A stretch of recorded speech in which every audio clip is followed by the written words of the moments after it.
Fala galerinha do xadrez, tudo beleza? Pessoal, um intenso debate está se fazendo aí com relação ao ganho da norma para se tornar grande mestre, né? Então como é que é isso? Muita gente não sabe como é que funciona para se tornar grande mestre, né?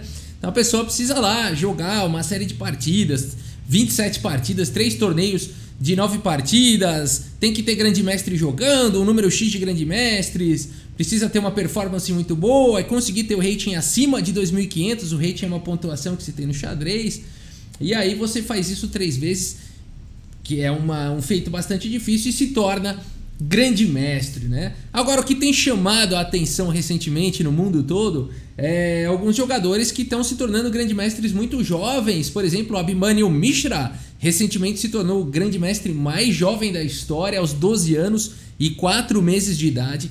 Quebrou o recorde do Sergei Karyakin, 12 anos e 7 meses de idade, e se tornou o grande mestre mais jovem da história. O que pouca gente conta é como é que foi que esse menino fez para conseguir se tornar grande mestre, e como é que o Karyakin fez também para se tornar grande mestre, e tem muita polêmica envolvida nisso daí, e a FIDE agora vai querer deixar o caminho um pouco mais difícil para tentar acabar com possivelmente alguns esquemas aí no xadrez, pessoal, para se tornar grande mestre, tá bom? Vamos entender um pouco mais aqui. Eu tô aqui no site do chess.com e nós vamos ter essa matéria aqui. Opa, aqui veio com a tela errada aqui, peraí. Aqui eu tô no site do chess.com. É o Ivantil que apareceu aí. Um abraço aí pro Ivantil, que é a lenda.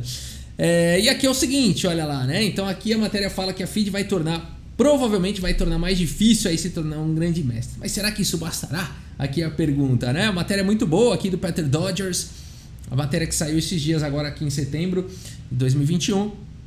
E aqui é o seguinte, galera. Eles estão analisando aí propostas para endurecer os critérios das normas de grande mestre. Então, é desse debate aí por conta do Abhimanyu Mishra, né? Ele jogou 3 torneios. A verdade é a seguinte, ele foi lá para a Hungria, foi lá para Budapeste, ficou alguns meses lá, jogou 3 torneios seguidos, torneios fechados com a participação de grande mestre, torneios feitos para que as pessoas pudessem conseguir as suas normas, né? E ele foi lá e jogou bem os 3 torneios e conseguiu então se tornar uma sequência assim, durante alguns meses se tornou ali grande mestre, né? E ainda quem viu ali as partidas, eu até mostrei uma no canal. Os grandes mestres que jogaram eram grandes mestres fracos, com 2.400 de rate, uma média de 2.300, 2.400 de rate. Você fala, pô, mas o grande mestre pode ter 2.300, 2.400 de rate? Pode, né? Depois que ele ganha o título de grande mestre, se ele perder as partidas, perder rate, ele não perde o título de grande mestre, né? Então ali realmente uma situação bem diferente ali, que o Abhimanyu Mishra conseguiu, né, o seu título, e a gente teve reações diferentes, por exemplo, do Jan Nepomniachtchi, que reagiu a esse feito, criticou inclusive a conquista do Abhimanyu Mishra, e o Carlsen já pegou talvez mais leve. Eu não sei se ele foi irônico ou se ele realmente deu os parabéns ali pro menino. Vamos continuar aqui na matéria para entender tudo isso daí em detalhes, tá? Bom, então o Mishra se tornou aí grande mestre em junho desse ano, no dia 30, 12 anos e 4 meses, já havíamos falado disso. O título de grande mestre é o título mais alto do xadrez, e tudo bem. Hoje em dia, bom, tem aquela questão das 27 partidas que eu falei pra vocês, então precisa ter aí um desempenho, tudo isso já falamos. E aí o debate aqui, agora o debate que começa aqui no Twitter, né? Então como é que aconteceu? O Jan Nepomniachtchi colocou fogo aí nesse debate e ele tweetou no mesmo dia que o Mishra ganhou o título, né? E ele se referiu ali ao nível dos oponentes do Mishra, os grandes mestres que estavam jogando lá, e o fato de todas essas normas que ele conseguiu terem sido pontuadas em torneios fechados, praticamente feitos para isso, né? Então, e aqui o pai do Mishra, que controla a conta do Twitter do Mishra, reagiu, né? E tweetou lá que o Leonard Woods, que é um profissional lá de xadrez, inclusive tira fotos nos eventos, fez pesquisas, comparou resultados ali do Nepo e do Mishra para os eventos em que eles se tornaram grandes mestres, né? Então ali o Mishra seguiu um caminho legal para ganhar o título de grande mestre durante uma época de pandemia, com poucas opções de torneio para escolher, mas a sua lista de fato de oponentes parecia lá em Budapeste mais fraca que o normal. Os dados mostraram que a pontuação média dos oponentes de Mishra era 2.399, e quando Nepo se tornou grande mestre, a média dos adversários foi 2.513, e que dos 10 grandes mestres com que ele jogou, 5 tinham 2.437 ou menos, né? Então realmente confessaram, né, que isso aconteceu, mas ele quis dizer aqui, o pai do Mishra, que não foi alguma coisa intencional, era o que tinha na pandemia, o filho dele jogou e conseguiu. Aí do outro lado, o Magnus Carlsen também tweetou e ele escreveu o seguinte: é uma conquista muito boa, e eu diria, especialmente considerando que ele foi para a Hungria para jogar basicamente sem parar por alguns meses para obter suas normas. Por um lado, posso ver que isso dá a você uma chance melhor de obter as normas, mas também significa que esses torneios são praticamente organizados para que você atinja esse objetivo em particular, então isso também coloca muita pressão sobre você. Estou realmente impressionado que ele tenha conseguido esse feito. Eu não sei vocês, mas eu acho que tem uma dosezinha aí, uma pitadinha aí de crítica, meio elogiando, mas meio que dizendo, isso facilitou, foi feito para isso, esses torneios foram feitos para isso, mas tem muita pressão, parabéns, né? Não sei. Enfim, cada um pode interpretar aí da maneira que for, né? Mas ele coloca, estou realmente impressionado por ele ter conseguido essa façanha aqui, o Magnus Carlsen. E aí, né, então agora, enfim, agora a gente vamos aprofundar essa história, porque a gente vai ver que esse rolo aí é antigo, tá? É antigo e tem muito esquema que rola de propina, de pagamento. Vamos entender tudo isso daí, tá? Então aqui, ó, New York Times. 2 semanas depois, o New York Times saltou para a história com um artigo dramaticamente intitulado O Lado Negro do Xadrez, recompensas, pontos e grandes mestres aos 12 anos. Antes de mencionar a história de Mishra, esse artigo se concentrou principalmente em como o registro anterior de Karyakin foi estabelecido. Como é que o Karyakin se tornou grande mestre, né? Aqui eles falam, então ele se tornou em agosto de 2002, lá na Crimeia, e de acordo com alguns testemunhas, esse torneio teve uma série de irregularidades. O artigo do New York Times é baseado numa carta aberta de 2006 por Vassily Malinin, o vencedor do torneio em 2002, que faleceu em novembro de 2020. Malinin, que era doutor em Direito e membro da Academia Russa de Ciências, afirmou em sua carta que seu jogo regular no torneio com Karyakin havia terminado em empate, mas foi repetido após o término do torneio. Essa frase é até difícil de entender, pessoal. O que aconteceu?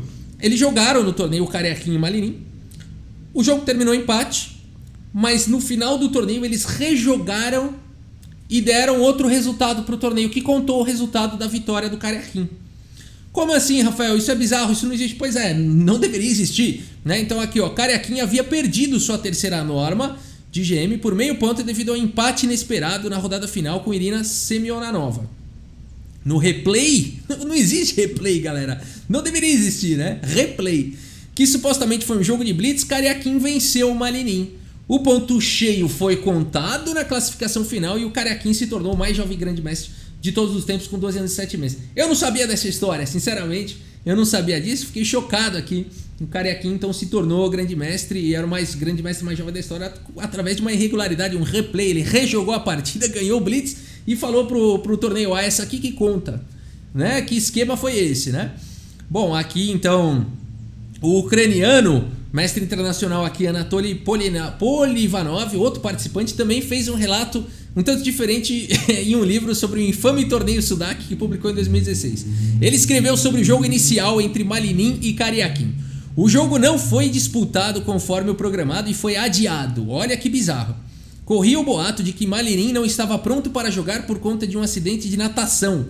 As orelhas estavam com muita água. Então, acho que os dois participantes decidiram fazer uma pausa para ver a classificação final do torneio. Se o empate fosse bom para ambos, quem se incomodaria? Perto do final, quando parecia que ambos iriam se acertar, o empate apareceu na tabela cruzada, mas isso não foi o fim da história. Então, aparentemente, eles inventaram uma coisa para adiar lá, que teve um acidente lá com o Malinin, que seria o adversário do Karyakin. E se tudo bem, aquele empate que eles jogaram, eles não iam mexer nisso. Mas no final, o Karyakin não ia conseguir, por conta da pontuação, lá o empate na última rodada, não ia conseguir a norma. E aí então, olha aí, de acordo com o Malinin, o pai do Karyakin abordou vários jogadores para o qual seu filho havia perdido e ofereceu-lhes dinheiro para voltarem a jogar, para fazer o tal do replay. Que não existe, galera, não existe isso de replay. O Karyakin negou isso ao New York Times, dizendo que foi o Malinin quem tentou extorquir dinheiro da sua família simplesmente por jogar um jogo que eles concordaram em adiar e não repetir. O jornal também falou com o Alexander Areshenko, que também jogou no torneio Sudak e teve um rating um pouco mais alto tinha um rating um pouco mais alto do que o Karakin na época. Ele não podia fazer isso honestamente, disse Areshenko. Eu joguei melhor do que ele na época e foi difícil para mim me tornar um grande mestre naquela época. Em declarações ao chess.com, o Areshenko disse que não ficou impressionado com as reportagens do New York Times. Em nossa entrevista, os jornalistas me perguntaram se Karyakin estava feliz. Eu respondi naturalmente. Então eles me perguntaram se ele estava feliz como um pavão. Eu respondi muito feliz. E então o artigo me atribui as palavras depois daquele jogo. O Karyakin deixou o salão feliz e orgulhoso como um pavão. Bom, de acordo com o Areshenko, o New York Times envia erroneamente a mensagem de que o torneio Sudak foi organizado para fornecer uma norma para Karyakin. Então aqui o Areshenko faz o contrapeso. Isso está errado, disse o Areshenko. O principal beneficiário do torneio foi o Malinin. Era um cara cujo nível real era cerca de 2.300 e que decidiu se tornar um GM. Malinin tinha um rating mais alto na época daquele torneio, mas eu vi seus jogos e entendi que ele não poderia obter esse rating de forma justa. Então aqui existe já esse rolo, né? Quem é que estava sendo beneficiado, quem é que não estava. O fato é que tem aí coisa estranha nessa história, né? Então aqui a gente tem uma foto do Areshenko. E aí, então, quais são as propostas, né? Quais são as propostas da FIDE para tentar melhorar essa questão aí de esquema, jogar torneio para tirar norma, pagar para replay, ou uma série de coisas aí que são bizarras e supostamente poderiam facilitar a obtenção da norma para grande mestre. Como é que a FIDE vai lidar com isso daí? Bom, então aqui em resposta ao debate, a comissão de qualificação da FIDE convidou representantes, funcionários, para se reuniram em julho para debater esses assuntos. O Alex Holozak, aqui o secretário da comissão, enviou um resumo aí de 3 propostas, galera, que são as seguintes.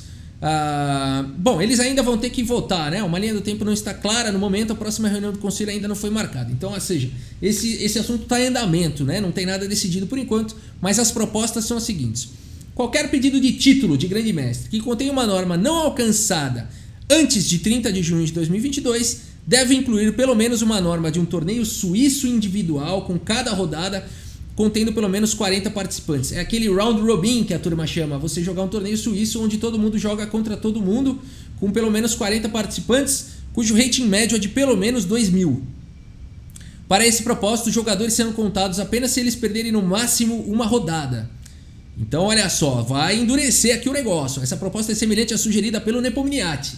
De acordo com o Holozak, é uma tentativa de respeitar o formato round robin, que ainda é um formato extremamente comum para torneio de xadrez e a grande maioria dos quais não desperta suspeitas, né? Ao mesmo tempo que inclui um torneio mais considerável como parte do conjunto de aplicação do título. Isso é legal, porque vai evitar que a pessoa consiga os títulos como conseguiu o Abhimanyu Mishra. 3 torneiozinhos fechados na sequência foram os mesmos jogadores, tá? Só esse detalhe. Esses 3 torneios que o Abhimanyu Mishra foram os mesmos jogadores, os 3 torneios na sequência, tá?